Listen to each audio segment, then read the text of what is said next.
The scream tore through the paper-thin walls of the boarding house like a knife, and Colt Owens was on his feet before his mind even registered what he had heard.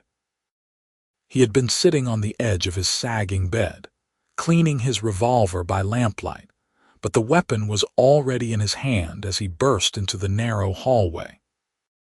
The sound had come from the room next to his, the one he knew belonged to a young woman who had arrived in Paso Robles, California, just 3 days before him. Another scream pierced the night, followed by the sound of shattering glass and a man's angry voice. Colt did not hesitate. He kicked the door hard, the flimsy lock splintering away from the frame, and the scene before him made his blood run cold. A large man in dust-covered clothes had the woman pinned against the wall, one meaty hand wrapped around her throat while the other fumbled with the buttons of her dress. Her face was pale with terror, her dark hair falling loose from its pins, and her green eyes were wide with fear.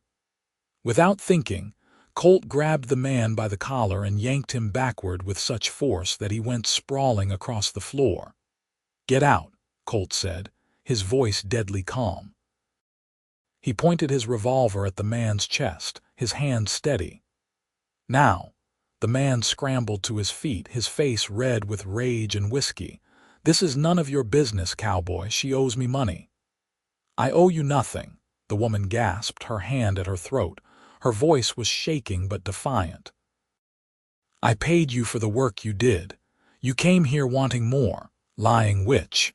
The man spat, but he was already backing toward the door, his eyes fixed on Colt's revolver. "You'll regret this."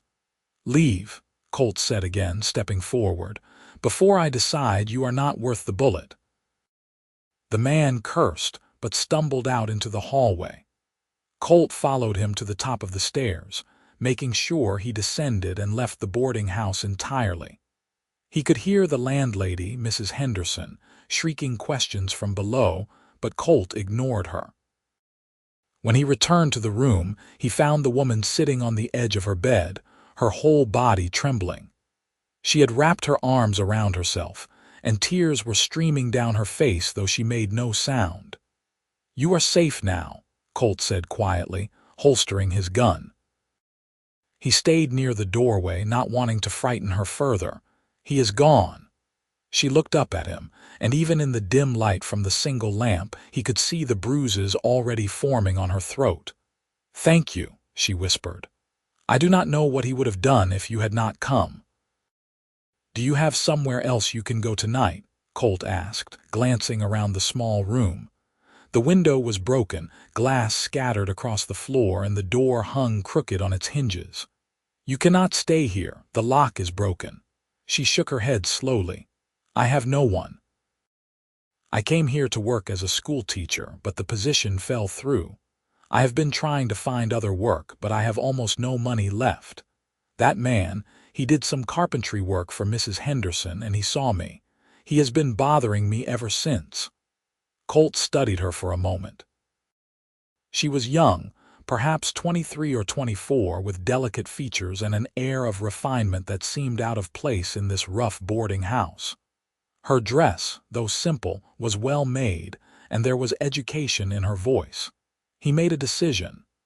"Pack your things," he said. "Whatever you can carry. You are leaving with me tonight." Her eyes widened. "What?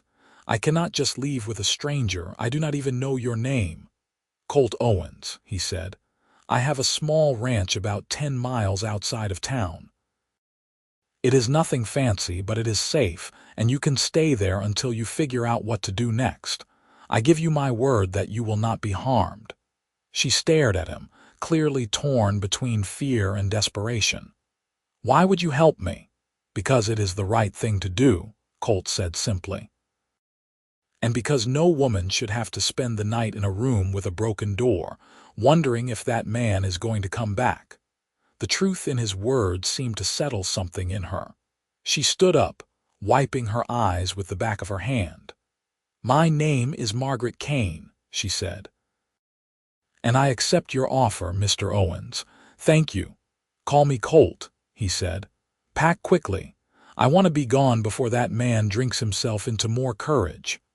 Margaret moved with surprising efficiency despite her shaking hands. She had only a single trunk and a carpet bag, and within 15 minutes she had gathered her belongings.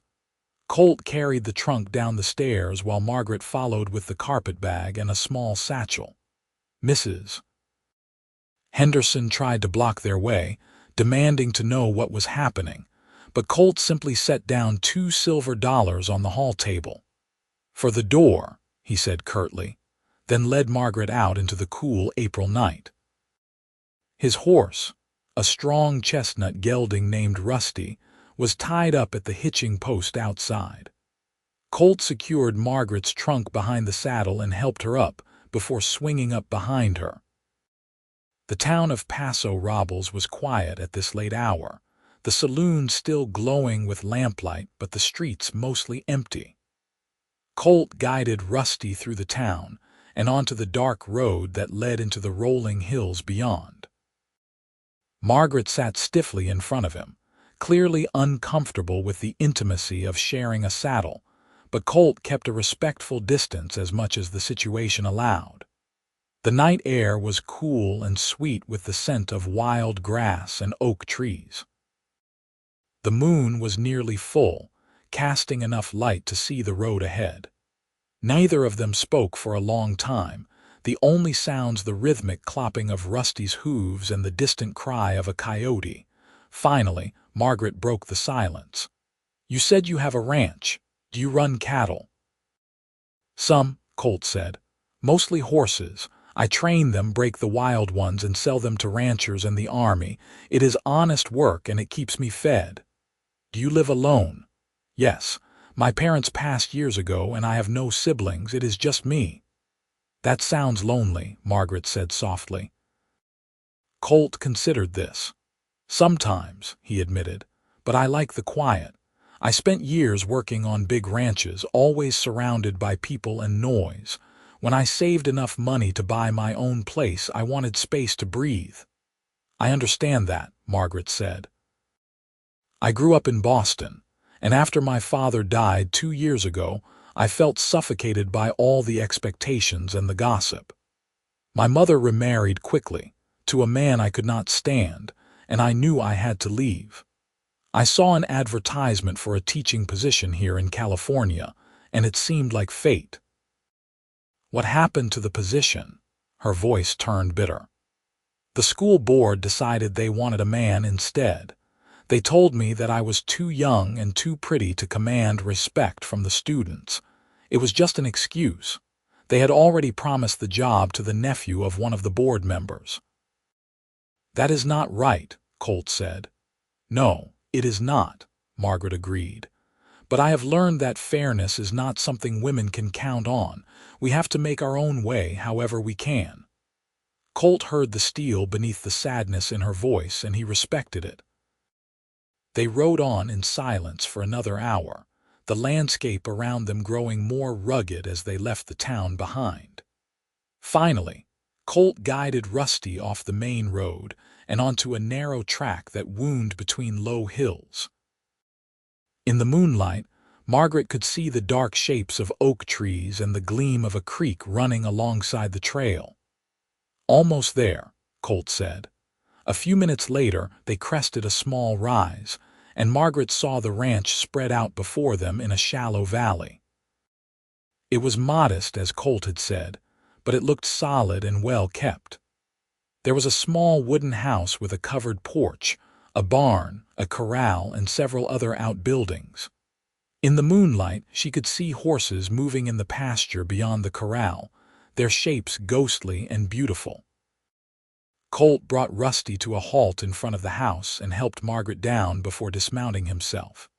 He unlocked the front door and lit a lamp, revealing a simple but clean interior. There was a main room with a fireplace, a rough wooden table and chairs, and a small kitchen area. 2 doors led off the main room, presumably to bedrooms. "You can have the spare room," Colt said, gesturing to one of the doors. "I will bring in your trunk." Margaret stepped inside, looking around with a mixture of relief and uncertainty. The house was humble but had a warmth to it that the boarding house had lacked entirely. While Colt went back outside to get her trunk and tend to his horse, she explored the spare room. It held a narrow bed with a patchwork quilt, a small dresser, and a chair by the single window. It was clean and smelled faintly of cedar. When Colt returned with her trunk, she was standing in the main room, her arms wrapped around herself again. She looked small and lost, and Colt felt a fierce protectiveness rise in his chest. "There is water in the pitcher on the dresser," he said. "And I will make sure the stove is going so the house stays warm." "Are you hungry?" Margaret shook her head. "No, thank you, I just want to sleep." "Then rest," Colt said gently. "We can talk more in the morning." She met his eyes, and for the first time since he had burst into her room, she smiled. It was a small, tentative thing, but it transformed her face. "Thank you, Colt. You saved my life tonight." "You are welcome, Margaret," he said. "Sleep well." She disappeared into the spare room, closing the door softly behind her. Colt stood in the main room for a moment, then went to check on the horses and make his rounds of the property. By the time he finally climbed into his own bed, dawn was just a few hours away, and he fell asleep thinking about green eyes and a voice that held both fear and defiance in equal measure. The next morning, Colt woke to the smell of coffee and something cooking. He dressed quickly and emerged from his room to find Margaret standing at the stove, frying eggs and salt pork in a skillet. She had changed into a fresh dress of deep blue cotton, and her dark hair was pinned up neatly. The bruises on her throat were darker in the daylight, ugly purple marks that made Colt's jaw tighten with anger. "Good morning," she said, glancing over her shoulder. "I hope you do not mind. I wanted to make myself useful." "You do not have to do that," Colt said, but he was secretly pleased. "You are a guest here." "A guest who appeared on your doorstep in the middle of the night," Margaret said with a wry smile. "The least I can do is make breakfast." They ate together at the wooden table, and Colt found himself enjoying the simple domesticity of it. Margaret asked him about the ranch, and he told her about the horses he was training, the challenges of making a living on his own, and his plans to expand the herd if he could save enough money. She listened with genuine interest, asking intelligent questions and offering observations that showed she had a quick mind. In turn, Colt asked about her life in Boston, and Margaret opened up more than she had expected to. She told him about her father, a professor of literature who had encouraged her love of learning. About her mother, who had been kind but weak, unable to stand up to the harsh man she had married after becoming a widow. About Margaret's own dreams of teaching, of making a difference in children's lives, and how devastating it had been to have that opportunity snatched away. "I will find something else," Margaret said, lifting her chin. "I am not going back to Boston. I would rather scrub floors here than live under my stepfather's roof." "You will not be scrubbing floors," Colt said firmly. "You can stay here as long as you need. Once the bruises fade and you have had time to recover, we can figure out what comes next." "I cannot impose on you like that," Margaret protested. "You barely know me." "Then we will get to know each other," Colt said with a shrug. "I could use the company, truth be told, and you can help around the ranch. I am not asking for charity, and neither should you feel like you are accepting it. We will be helping each other."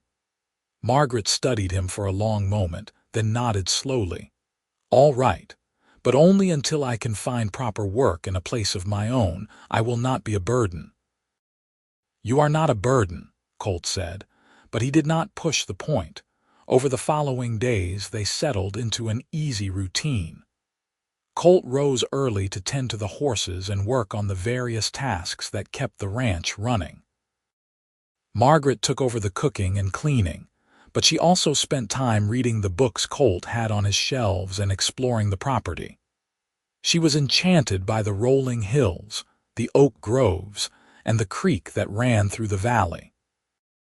Coming from the crowded streets of Boston, the wide open spaces of California felt like freedom. Colt found himself looking forward to the evenings when they would sit together on the porch or by the fireplace, talking about everything and nothing. Margaret was well-read and thoughtful, with a sharp wit that made him laugh. She, in turn, was fascinated by his stories of working on cattle drives and breaking wild horses. She saw the kindness in him, the quiet strength that did not need to announce itself. And she felt safe for the first time in years.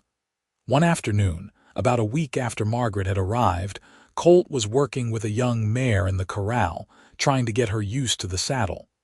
Margaret was sitting on the fence, watching with interest. The mare was skittish, tossing her head and sidestepping every time Colt approached with the saddle blanket. "Why do you not just force her?" Margaret asked. "I have seen other men throw a rope around a horse's neck and wrestle them to the ground." "Because I want her to trust me," Colt said, his voice calm and patient. "If I force her, she will always be afraid. But if I take my time and show her that I will not hurt her, she will be a better horse for it.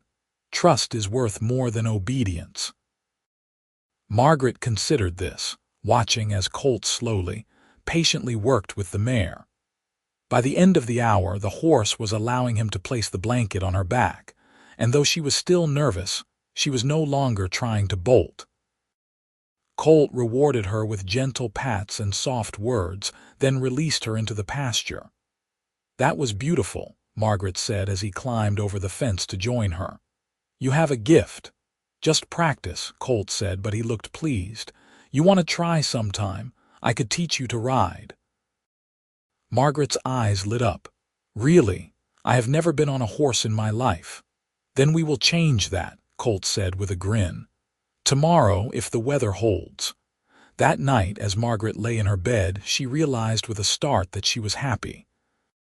Despite everything that had happened, despite the fear and uncertainty, she felt more at home here than she had in years.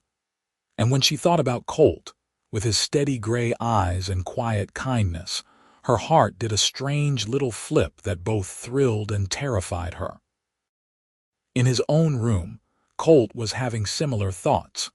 He had not expected to enjoy Margaret's company so much, had not expected to find himself watching for her smile or listening for her laughter. She was beautiful, yes, but it was more than that. She was smart and brave and determined, and he admired her deeply. But he also knew that she had her own life to build, her own dreams to chase, and he would not stand in the way of that. He told himself he was content just to help her, to be her friend. But deep down, he knew he was lying to himself. The riding lessons began the next day. Colt chose a gentle mare named Daisy and spent the morning teaching Margaret the basics of mounting, sitting properly, and holding the reins. Margaret was a quick learner, though she was nervous at first. Colt was patient and encouraging, walking beside Daisy and keeping a steady hand on the bridle. "You are doing great," he said as Margaret guided the mare in a slow circle around the corral. "Just relax. Daisy can tell if you are tense." "I am trying," Margaret said, laughing nervously.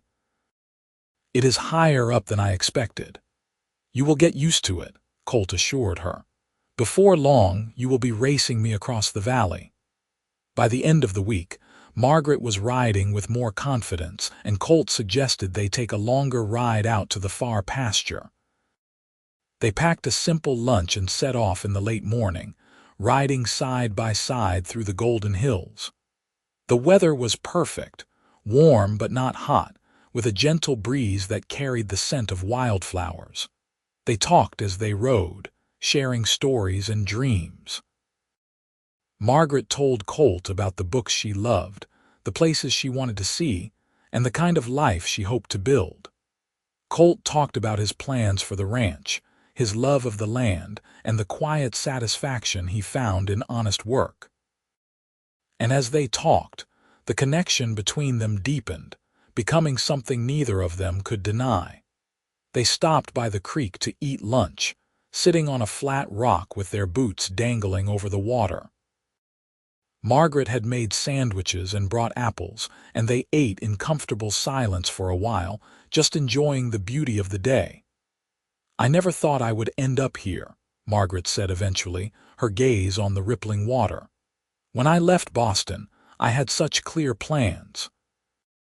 I was going to be a teacher, make my own way, prove to everyone that I could do it, and then it all fell apart." "It is not over," Colt said. "You still can teach. There are other towns, other schools." "Maybe," Margaret said, but she did not sound convinced. "Or maybe I am meant to do something different. I do not know any more." Colt turned to look at her, and the sunlight caught the copper highlights in her dark hair. "You will figure it out," he said. "You are one of the strongest people I have ever met, Margaret. You have been through hell and you are still standing." She met his eyes and something passed between them, a recognition and an understanding. "Thank you, Colt," she said softly, "for everything. I do not think I would have survived without you." "You would have," Colt said. "You are a survivor. But I am glad I could help." They rode back to the ranch as the sun was beginning to set, the sky painted in shades of gold and pink. When they reached the house, Colt helped Margaret down from her horse, and their hands lingered together for a moment longer than necessary.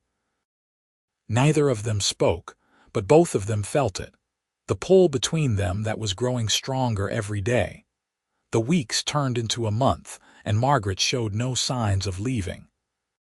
She had written letters to several schools in nearby towns, inquiring about teaching positions, but she had received no responses. Part of her was disappointed, but another part, a part she was only beginning to acknowledge, was secretly relieved. She loved the life she was building here on the ranch with Colt.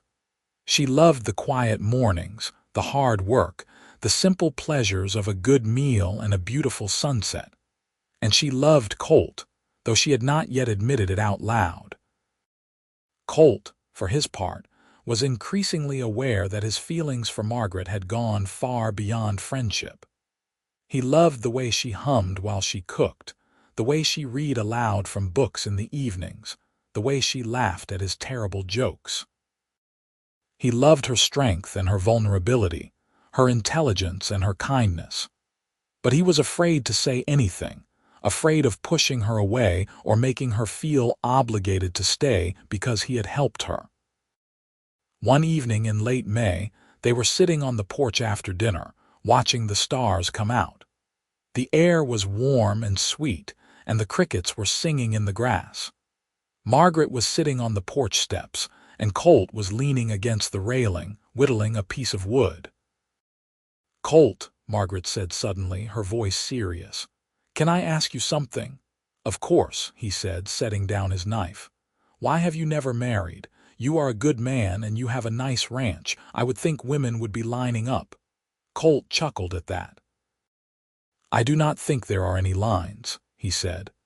"But to answer your question, I guess I never found the right person. I have met plenty of women, but none of them made me want to change my life. I always figured that if I was going to marry, it would have to be someone I could not imagine living without."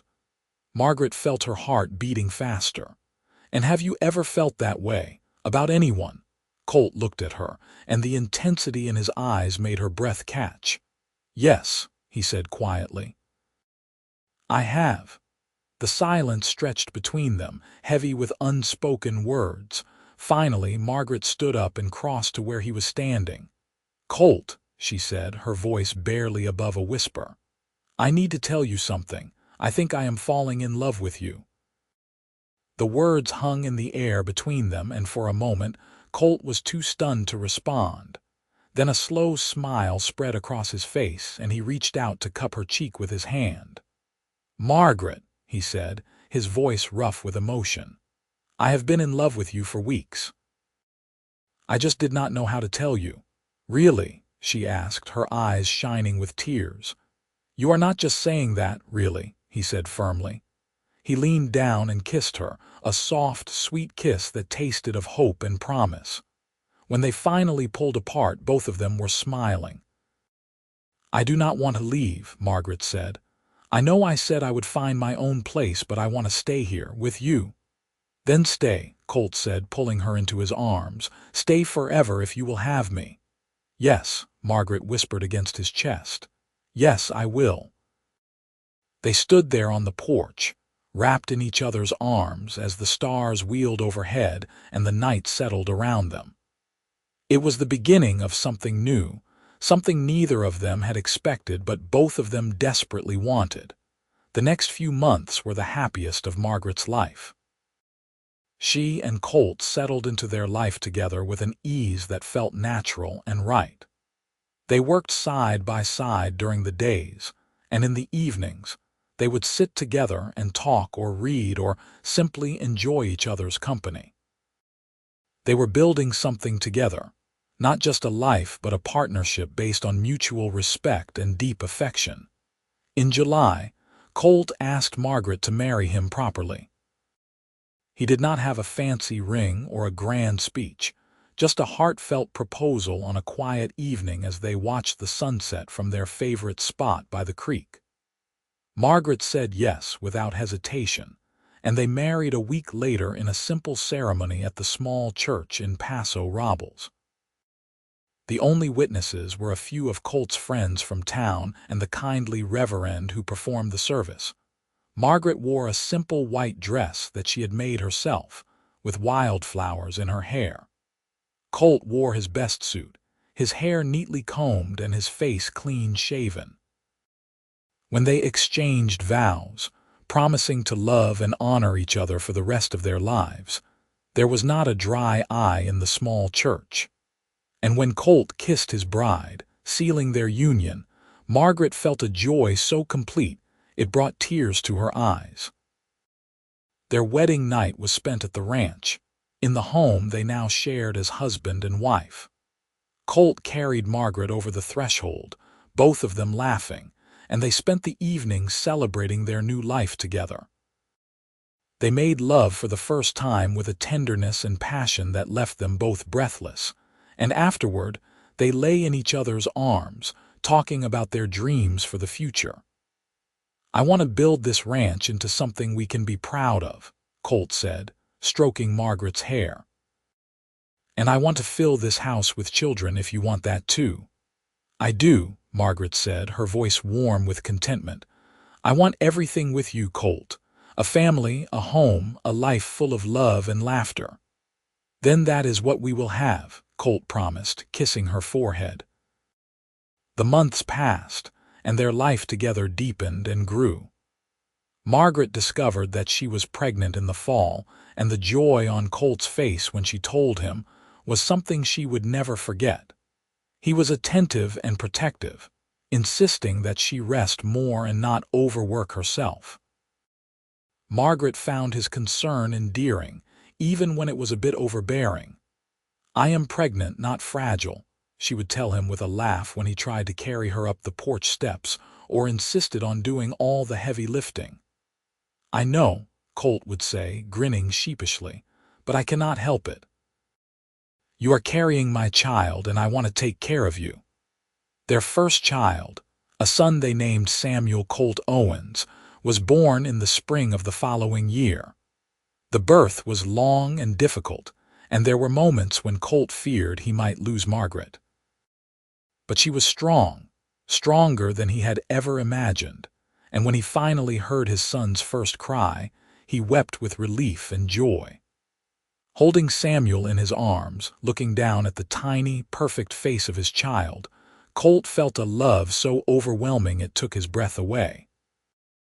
Margaret recovered slowly from the birth, but she was radiantly happy.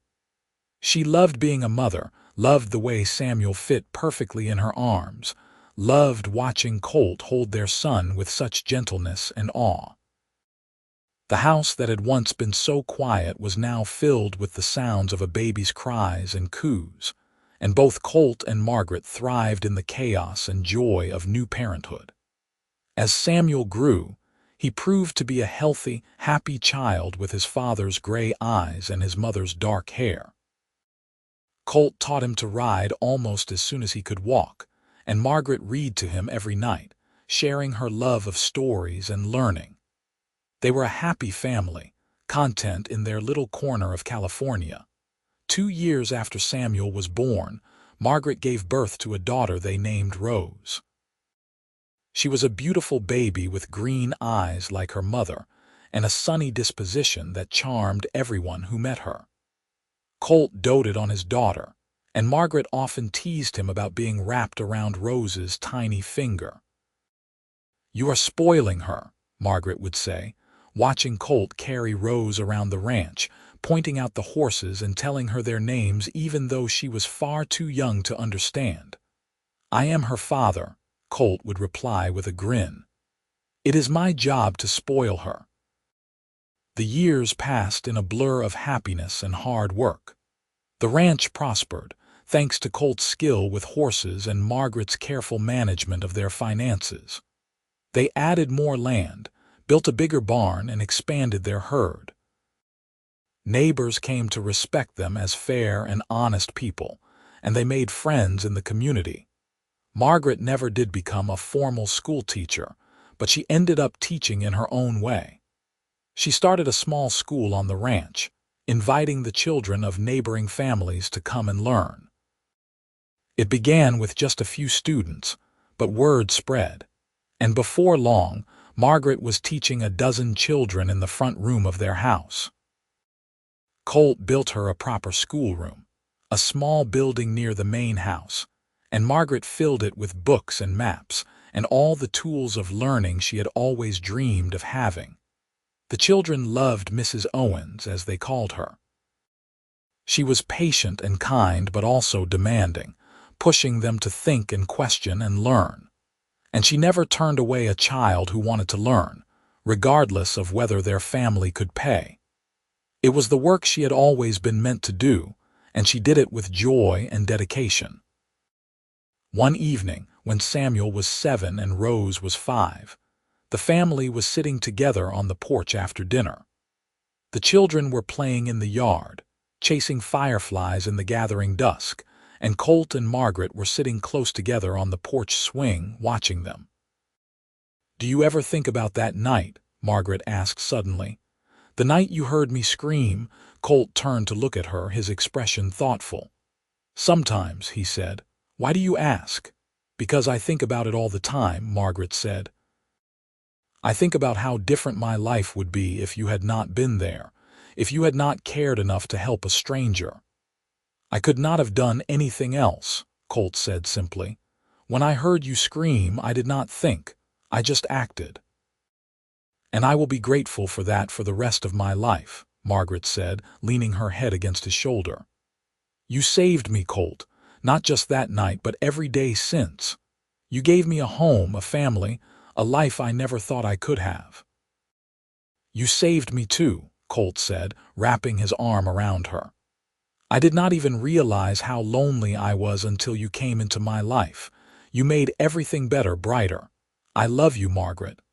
"I love you too," she said, tilting her face up to kiss him. They sat there together, watching their children play, and felt the deep contentment of a life well lived. They had built something beautiful together, something that would endure. As the years continued to unfold, Samuel grew into a strong, capable young man who loved the ranch and the horses as much as his father did. Rose developed her mother's love of learning and her father's determination, and she announced at the age of 12 that she wanted to become a doctor, a dream that both Colt and Margaret supported wholeheartedly, even though it was an unusual ambition for a girl. "If that is what you want, then you will do it," Colt told his daughter firmly. "We will find a way to make it happen." And they did. When Rose was old enough, they sent her to school in San Francisco, sacrificing and saving to pay for her education. It was hard to have her so far away, but they were immensely proud of her courage and determination. Samuel, meanwhile, took over more and more of the ranch work, learning everything his father could teach him about training horses and managing the land. He married at 21, a sweet young woman named Emily who fit perfectly into the family. They built a house on the far side of the property, close enough to help with the ranch but far enough to have their own space. Margaret continued teaching until she was well into her 50s, only retiring when her health began to decline. She had touched the lives of hundreds of children over the years, many of whom went on to do remarkable things, and always credited Mrs. Owens with inspiring them. Colt and Margaret grew old together, their love deepening with each passing year. They faced hardships and losses, as all people do, but they faced them together, drawing strength from each other. They celebrated joys and triumphs, watching their children and grandchildren thrive. And through it all, they never forgot the night that had brought them together, the moment that had changed both their lives forever. One warm evening in June, when they were both in their 70s, Colt and Margaret sat together on the porch of the ranch house, the same porch where they had fallen in love so many years before. They were holding hands, their fingers intertwined, watching the sun set over the golden hills. "Do you have any regrets?" Colt asked, his voice soft. Margaret thought about this for a long moment. "No," she said finally, "not a single one. Everything I have been through, every hardship and every joy led me to you, and that makes it all worth it." Colt smiled, the same gentle smile that had first made Margaret's heart flutter decades ago. "I feel the same way," he said. "You are the best thing that ever happened to me, Margaret Kane Owens. I would do it all again, exactly the same way, if it meant I got to spend my life with you." "I love you," Margaret said, tears glistening in her green eyes. "I will always love you." "And I will always love you," Colt said, leaning over to kiss her. They sat there together as the stars began to appear in the darkening sky. Two souls who had found each other against all odds and built a life filled with love, laughter, and purpose. Their story had begun with a scream in the night and a cowboy who did not hesitate to help, and it had blossomed into something far more beautiful than either of them could have imagined. In the years that followed, their children made sure their story was remembered and told. Samuel would tell his own children about the night their grandfather saved their grandmother, about the courage and kindness that had brought their family into being. Rose, when she returned to visit from her medical practice, would tell the story to her patients, using it as an example of how one moment of bravery can change everything. The ranch continued to thrive under Samuel's care, and eventually, his own children took over, continuing the legacy that Colt and Margaret had started. The little schoolhouse that Margaret had built still stood, though it was now used as a community center, and the people of the area still spoke of Mrs. Owens with reverence and affection. Colt and Margaret lived to see their golden anniversary, surrounded by their children, grandchildren, and great-grandchildren. It was a joyous celebration, filled with music and laughter and stories. As Colt looked around at the gathered family, at all the lives that had come from that one night when he heard a woman scream and decided to act, he felt a profound sense of gratitude. "You gave me this," he whispered to Margaret as they sat together at the head of the table. "All of this. Our family, our life, it is all because of you." "No," Margaret said, squeezing his hand. "It is because of us. We built this together, Colt, every bit of it." And she was right. Their love had been the foundation on which everything else was built. It had sustained them through hard times and amplified their joy in good times. It had been tested and proven strong, time and time again. And it endured, a testament to the power of two people who chose each other and committed to building a life together. When Colt passed away at the age of 78, it was peacefully in his sleep, with Margaret lying beside him. She held his hand as his breathing slowed and finally stopped, and though her heart was breaking, she was grateful that he had not suffered. She mourned him deeply, but found comfort in their children and in the memories of their life together. Margaret lived another 3 years, spending her final days surrounded by the family they had created. She told stories about Colt, keeping his memory alive for the younger generations who had never known him. She spoke of his kindness, his strength, his gentle humor, and his unwavering love. And when her own time came, she went peacefully, her last words a whisper of his name. They were buried side by side on a hill overlooking the ranch, beneath a large oak tree that had been a sapling when they first arrived. Their graves were marked with simple headstones that bore their names and the dates of their births and deaths, along with a single line that Samuel had chosen. Together forever, bound by love. The family continued to visit the graves regularly, bringing flowers and sharing news and keeping the connection alive. And on quiet evenings, when the wind whispered through the oak leaves and the sun painted the hills in shades of gold, some swore they could feel the presence of Colt and Margaret still there, watching over the land and the family they had built together. Their story became a legend in the area, told and retold at family gatherings and community events. It was a story of courage and kindness, of love that blossomed in unexpected places, of two people who found each other in a moment of crisis and built a lifetime of happiness. It was a reminder that sometimes the most important thing we can do is simply to help someone in need, because we never know where that act of kindness might lead. The ranch remained in the family for generations, each one adding their own chapter to the story, but always remembering where it all began.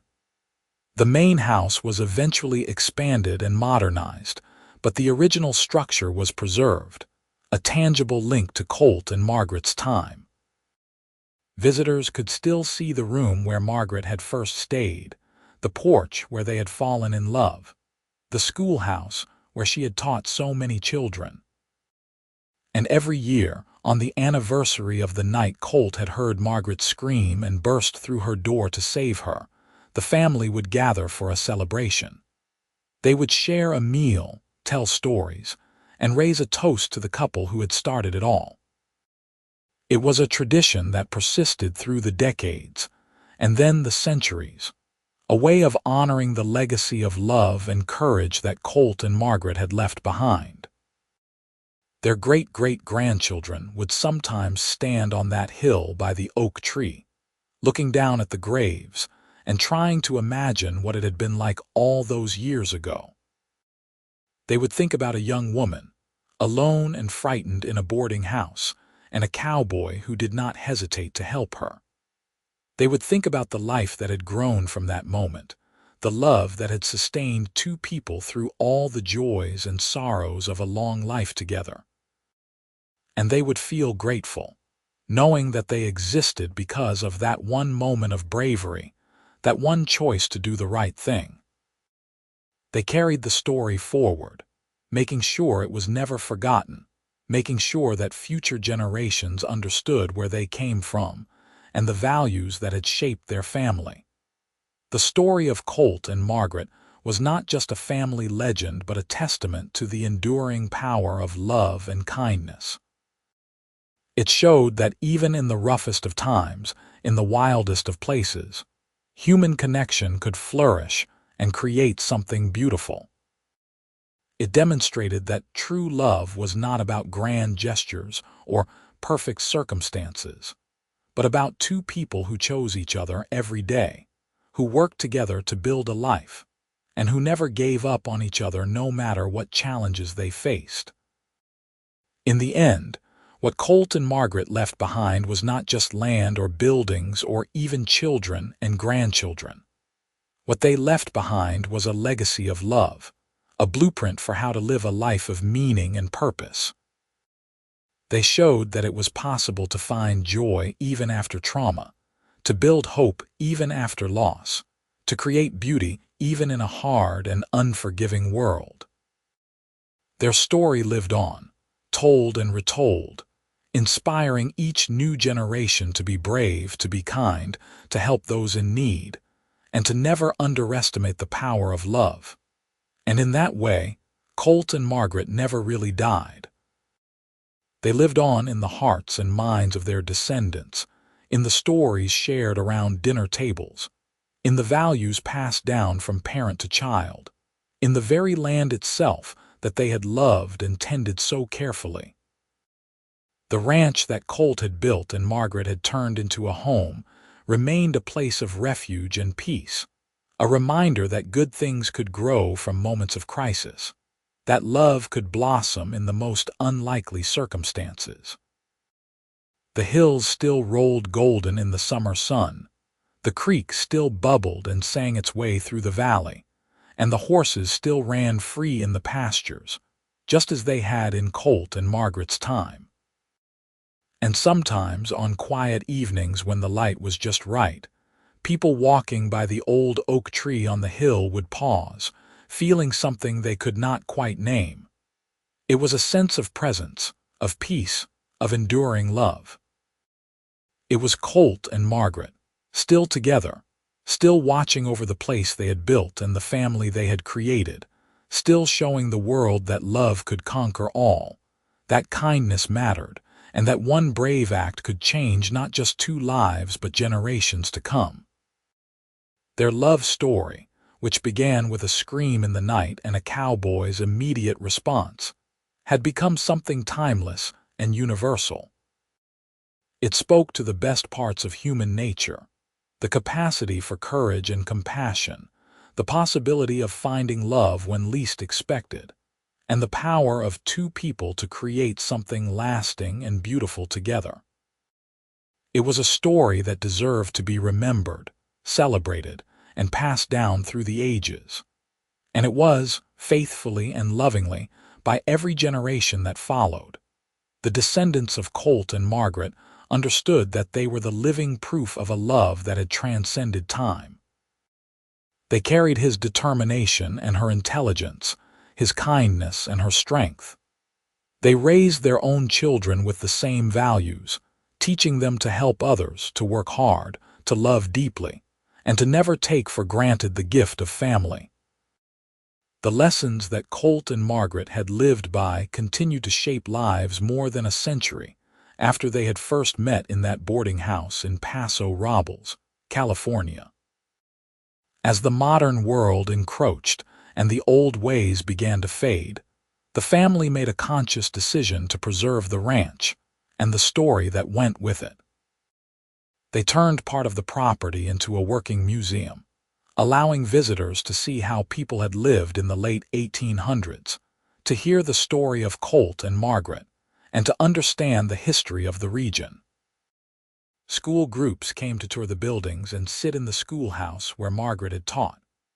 Couples came to have their weddings on the property, wanting to start their own love stories in a place that had seen such a beautiful one unfold. The museum staff, many of whom were direct descendants of Colt and Margaret, took pride in sharing the story. They showed visitors the bedroom where Margaret had stayed that first night, the corral where Colt had trained horses, the porch where they had first confessed their love. They displayed Margaret's books and Colt's saddle, Rose's medical diploma and Samuel's first drawing of the ranch. Each artifact told part of the larger story, building a picture of 2 lives fully lived and a love that had never wavered, and people were moved by it.